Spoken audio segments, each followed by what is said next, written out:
Ever received a late-night text that sent chills down your spine? Imagine the unsettling feeling of being alone in your home, the world outside cloaked in darkness, and suddenly your phone buzzes. It's a familiar sound, one that usually brings comfort or connection, but tonight it brings something far more sinister. This story is exactly that, a tale that will make you question every late-night notification you receive. It was a quiet night, the kind where the silence is almost deafening and the shadows seem to move on their own. Sarah was alone in her apartment, the only light coming from the dim glow of her bedside lamp. The streets outside were empty, shrouded in a thick fog that seemed to swallow everything whole. The kind of night where you feel like you're the only person left in the world. It was then that Sarah's phone buzzed, breaking the eerie silence. She glanced at the screen, expecting a mundane message, perhaps a reminder or a social media notification, but what she saw made her heart skip a beat. A text from her best friend, Emily, read, "I'm outside, can you let me in?" Sarah's brow furrowed in confusion. Emily hadn't mentioned coming over, and it was unlike her to show up unannounced, especially this late. Confused, Sarah peered out the window, expecting to see Emily's familiar figure standing on the doorstep, but there was no one there.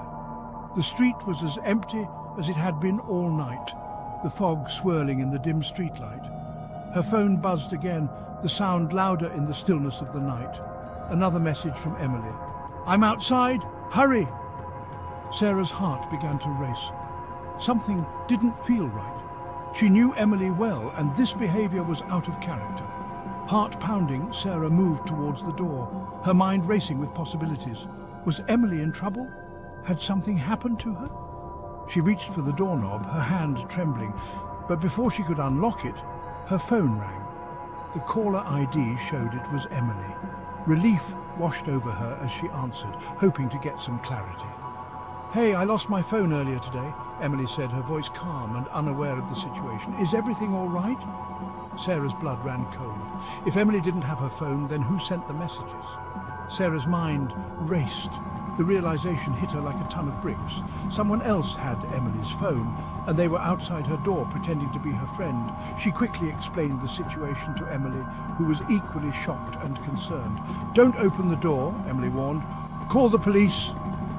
Sarah stood frozen, the weight of realization pressing down on her. Whoever was outside wasn't her friend. The thought sent a shiver down her spine. She felt exposed, vulnerable, and utterly terrified. Quickly, she double-checked the locks and backed away from the door. Her hands were shaking, her breath coming in short, panicked gasps. She needed to stay calm, to think clearly. Her mind raced with questions. Who had Emily's phone? And why were they pretending to be her? What did they want? The possibilities were endless and none of them good. She glanced at her phone again, hoping for some clue, some piece of information that would make sense of this nightmare. But there was nothing. Just the ominous messages and the silence of the night. Sarah knew one thing for sure. She was not going to open that door. Not tonight.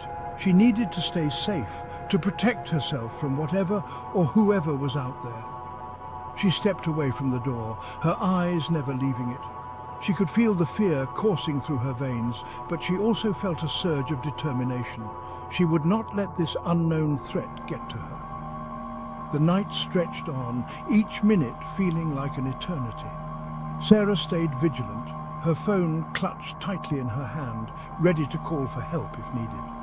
The eerie silence was occasionally broken by the distant sounds of the city, but nothing more. Stay tuned for more creepy stories that make your skin crawl. Don't forget to like and subscribe, and remember, always be cautious of the messages you receive, especially late at night. You never know who might be on the other end.